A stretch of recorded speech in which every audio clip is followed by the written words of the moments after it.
우리 함께 사도신경으로 신앙 고백하겠습니다.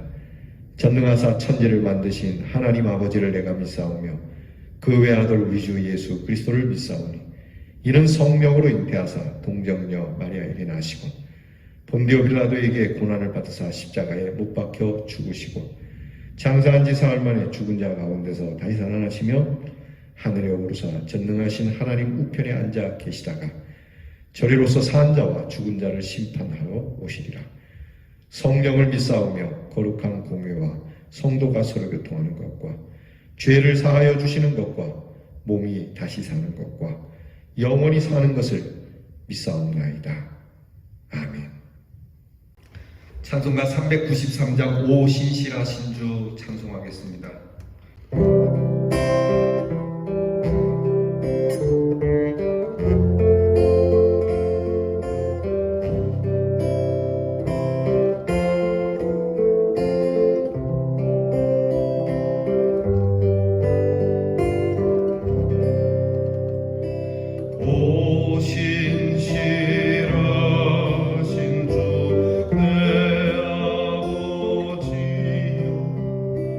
늘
기도하겠습니다.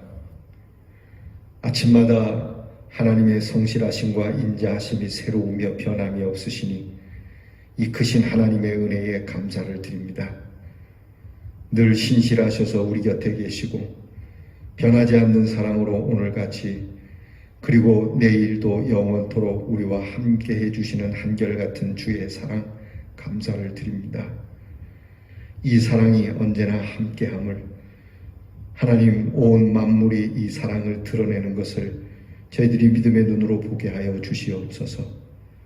우리의 죄를 용서해 주시고 위로해 주시고 친히 오셔서 인도해 주시고 힘이 되어 주시고 우리의 소망이 되어 주시는 우리 하나님의 자비하심을 날마다 찬송하는 저희들이 되게 해 주시옵소서.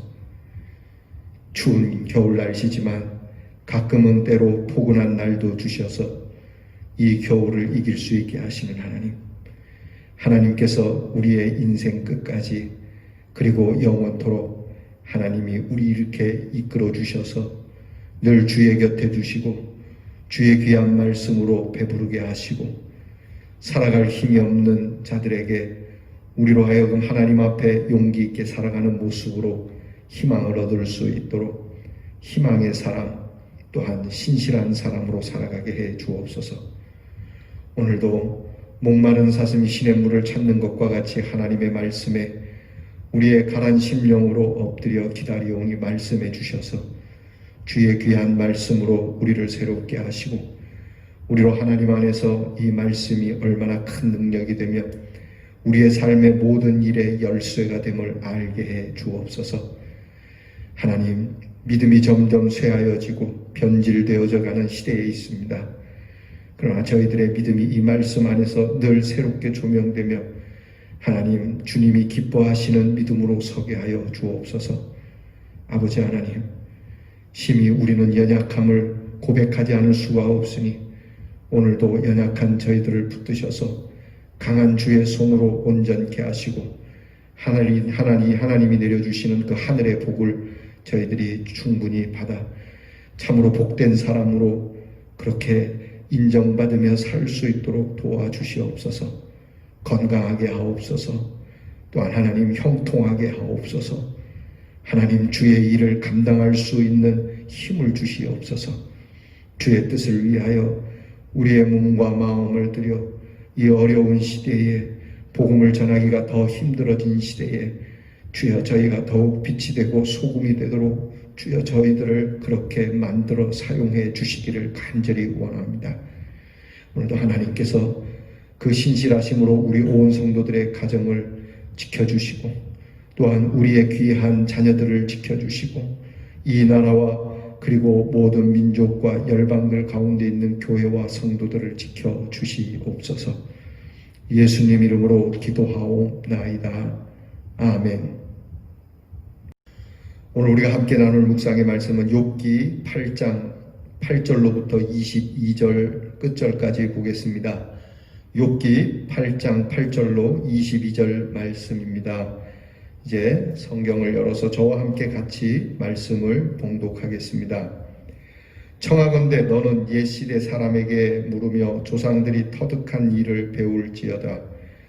우리는 어제부터 있었을 뿐이라 우리는 아는 것이 없으며 세상에 있는 날이 그림자와 같으니라. 그들이 네게 가르쳐 이르지 아니하겠느냐? 그 마음에서 나오는 말을 하지 아니하겠느냐? 왕골이 진펄이 아닌 데서 크게 자라겠으며 갈대가 물 없는 데서 크게 자라겠느냐? 이런 것은 새순이 돋아 아직 뜯을 때가 되기 전에 다른 풀보다 일찍이 마르느니라. 하나님을 잊어버린 자의 길은 다 이와 같고 조속한 자의 희망은 무너지리니 그가 믿는 것이 끊어지고 그가 의지하는 것이 거미줄 같은즉 그 집을 의지할지라도 집이 서지 못하고 굳게 붙잡아 주어도 집이 보존되지 못하리라. 그는 햇빛을 받고 물이 올라 그 가지가 동산에 뻗으며 그 뿌리가 돌무더기에 서리어서 돌 가운데로 들어갔을지라도 그곳에서 뽑히면 그 자리를 모르는 채 하고 이르기를 내가 너를 보지 못하였도다 하리니 그 길의 기쁨은 이와 같고 그 후에 다른 것이 흙에서 나리라. 하나님은 순전한 사람을 버리지 아니하시고 악한 자를 붙들어 주지 아니하시므로 웃음을 내 입에 즐거운 소리를 내 입술에 채우시리니 너를 미워하는 자는 부끄러움을 당할 것이라. 악인의 장막은 없어지리라. 아멘. 욥의 친구 빌닷의 경책이 계속 이어지고 있습니다. 욥을 향한 빌닷의 말이 계속 이어지는 것이죠. 우리가 말씀을 읽었습니다만 틀린 것은 없습니다. 지금 빌닷은 고난을 당하고 있는 욥에게 크게 두 가지를 이야기하죠. 하나는 옛사람들에게서 배워야 된다. 곧 역사를 통해서 배워야 되지 않겠느냐. 그리고 하나님 앞에서 순전해야 되지 않겠느냐. 이 두 가지를 말합니다. 역사를 통해서 배우는 것 소중한 것이죠. 여러분 과거에 살았던 사람들이 어떻게 하면 복을 받고 어떻게 하면 저주를 받는지, 어떻게 하면 형통하고 어떻게 하면 불행을 초래하는지를 우리는 잘 배워야만 합니다. 그래서 역사를 잊어버린 민족은 내일이 없다라고 말하는 것은 틀린 것이 아니죠. 하나님께서도 이스라엘 백성들에게 그 조상들이 어떻게 했는지를 늘 기억하라고 말씀하시죠. 빌닷도 욥에게 그렇게 이야기합니다. 과거의 사람들을 통해서 교훈을 좀 받아야 되지 않겠느냐. 그리고 무엇보다 하나님 앞에 순전하게 서 있는 자는 하나님이 도와주시지 않겠느냐. 여러분 참 틀린 말은 아닙니다. 우리가 살면서 이런 일들에 대해서 지혜롭고 현명해야 되겠죠. 근데 문제는 말입니다. 지금 빌닷이 욥을 잘 친구라고 하면서도 욥을 잘 모르고 하는 말처럼 들리는 것이 문제라고 하는 것이죠. 지금 욥에 대해서 욥이 과거 사람들에게 배우지 못한 무식한 자로, 그리고 하나님 앞에 순전치 못한 자로 그렇게 정죄를 하고 있다는 겁니다. 말 그대로 어저께 말씀을 전한 대로 네가 죄가 있으니까 그렇지라고 정죄를 하는 것이죠. 여러분 누가 누구를 정죄합니까? 그리고 정죄하는 일에 빨라서는 안 됩니다. 사람에 대해서 함부로 이야기하는 것 그렇게 빠르게 이야기할 것은 아니죠. 그래서 오늘 성경 말씀을 보면 이 빌닷이 욥에게 권면하는 마지막 충고가 그겁니다. 네가 하나님 앞에 웃는 자로 서 있을지 웃을 자로 서 있을지 네가 선택해라고 말하는 거죠. 결국 네가 당하는 고난은 내가 배운 바로, 내가 옛사람들에게 그렇게 듣고 배운 바로 역사를 통해서 내가 결론을 내리기를 네가 하나님 앞에서 범죄를 했기 때문이고, 그리고 네가 순전치 못하기 때문에 하나님께서 너에게 고난을 주시고 고통을 주신다라고 그렇게 말하는 겁니다. 결국은 네가 처음에는 잘 되고 있지만 그렇게 진펄에서 자라는 그런 대나무와 또한 물 가운데 자라는 갈대와 같이 무성하지만, 그러나 네 죄로 인하여 너는 쇠하게 되고 뽑히게 되고 네 자리가 없는 것처럼 되는 거, 이거 다 네 죄 때문이라고 말하는 겁니다. 사실 빌닷의 말이 틀린 건 아니에요. 참 귀한 말이고 또 배워야 할 말이면은 틀림이 없습니다만은, 문제는 욥과의 관계성 속에서 이렇게 말하는 것. 여러분 과연 이것이 욥에게 무슨 도움이 될까요? 우리가 내일 말씀을 묵상하겠습니다만 욥이 이걸 다 알아요? 모르는 게 아니에요. 모른다면야 네가 나를 깨우쳐줘서 고맙다라고 하지만 욥이 이 빌닷이 말하는 걸 다 알아요. 여러분 아는 사람에게 아는 걸 이야기할 때 좀 조심스럽죠. 아니까 이야기하기가 참 어려운 겁니다. 그러니까 욥이 하나님 앞에서 지금 스스로도 하나님께 자기 죄를 생각하지 않을 수는 없겠죠. 문제는 욥이 큰 고통 가운데 있는데 욥이 다 아는 사실을 가지고 욥을 바로잡으려고 한다는 거죠. 여러분 우리가 누군가를 바로잡으려고 할 때, 누군가 좀 이렇게 정도를 가게 하려고 할 때 그 방법에 대해서 좀 깊이 숙고해야 됩니다.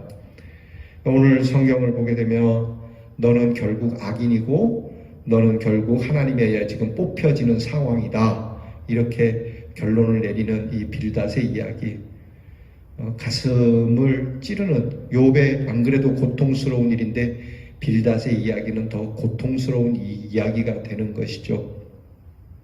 항상 우리는 고난당한 사람에게 앞에 엘리바스나 빌닷이나 지금 욥의 친구가 되어주지 못한다는 점에 대해서 매우 아쉬운 겁니다. 자기들은 분명히 친구니까 친구로서 충고를 하는 것이지만, 그러나 이 성경을 부분적으로 떼서 볼 것이 아니라 전체적으로 읽어보면 엘리바스나 빌닷이나 지금 욥을 오히려 더 욕되게 하고 욥을 더 힘들게 한다는 겁니다. 틀린 것은 아닌데 틀린 것이 아닌 걸 가지고 사람을 아프게 만드는 것, 이거 참 뭐라 그래, 교묘한 데가 있다라고 해야 되나요? 아니면 참 맹랑한 일이지 않습니까? 그러니까 우리는 늘 고난당한 자의 앞에서 우리는 겸손함을 먼저 가져야 한다는 것을 잊지 말아야 합니다. 앞에 엘리바스나 뒤에 빌닷이나 매한가지죠. 그러니까 하나님 앞에서 우리가 어떻게 해야 될 것을 알지만, 이 원론적인 것에서 그리고 방법적인 데까지 하나님의 귀한 사랑을 우리가 행할 수 있는 모습이어야 해요. 예컨대 지금 우리가 코로나라고 하는 큰 고난 앞에 모든 사람들이 다 서 있습니다. 예수 믿는 사람만 당하는 고통이 아니고 예수 안 믿는 사람들도 이 고통 가운데 있습니다. 이렇게 모두가 고통 가운데 있을 때 과연 교회는 엘리바스나 빌닷과 같은 사람인가? 이럴수록 우리가 고통당하는 사람과 함께 하고자 하는 정말 하나님의 방법을 찾아내는 것, 그것 또한 하나님의 원리이고 하나님의 뜻이 아닌가? 여러분, 모쪼록 교회는 구원을 위하여 존재하는 이 땅의 하나님의 나라입니다. 하나님께서 교회를 세우신 것은 교회를 통하여 생명의 구원을, 주의 그리스도의 귀한 십자가의 은혜를 전하여 한 생명이라도 더 구원케 하시고자 하시는 일이지, 이 교회가 그저 믿는 사람들만 모여가지고 자기들끼리 먹고 마시라고 있는 그러한 사명만 있는 게 아닙니다. 따라서 교회는 고통받는, 죄로 인하여 고통을 받고 또 삶의 여러 문제들로 고통을 받는 사람들에게 우리가 빌닷과 엘리바스와 같이 다가설 게 아니죠.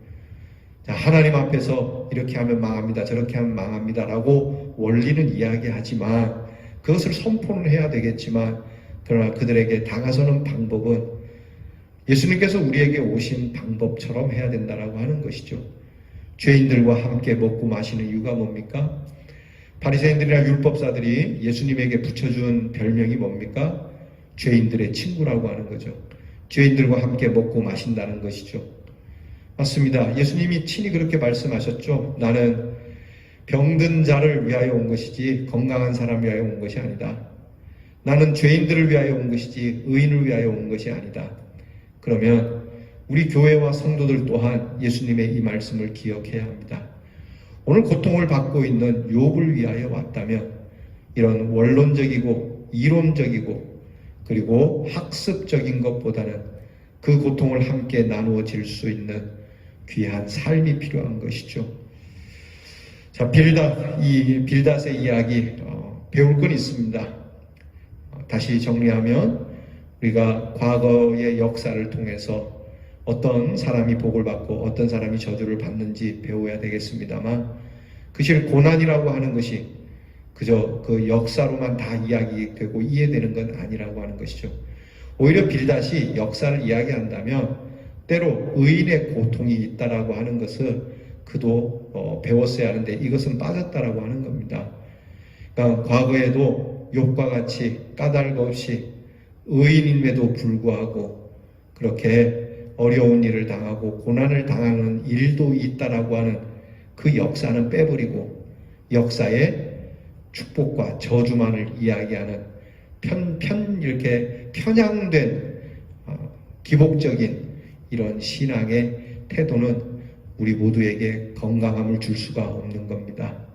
그저 우리는 아픈 자들, 고통받는 자들에 대한 깊은 그 고난의 이해를 우리는 한층 더 더해가는 그러한 신앙인이 되어야 되겠습니다. 오늘도 여러분들께서 여러분에게 닥친 어려움과 환난들, 너무 죄의식 속에서 내가 잘못해서 그렇게 생각만 하지 마시고, 그래도 하나님께서 이 고난을 통해서 내게 은혜를 주시라고 믿고, 또한 주변에 고난 당하는 사람들에게 원론만을 이야기하지 않고 그들에게 따뜻한 말 한마디로 그들의 고난을 조금이라도 덜어줄 수 있는 그러한 사람으로 승리하기를 주의 이름으로 축원합니다. 기도하겠습니다. 하나님, 빌단 역시 엘리바스와 마찬가지로 그렇게 참 원론적인 이야기에만 그치는 것을 봅니다.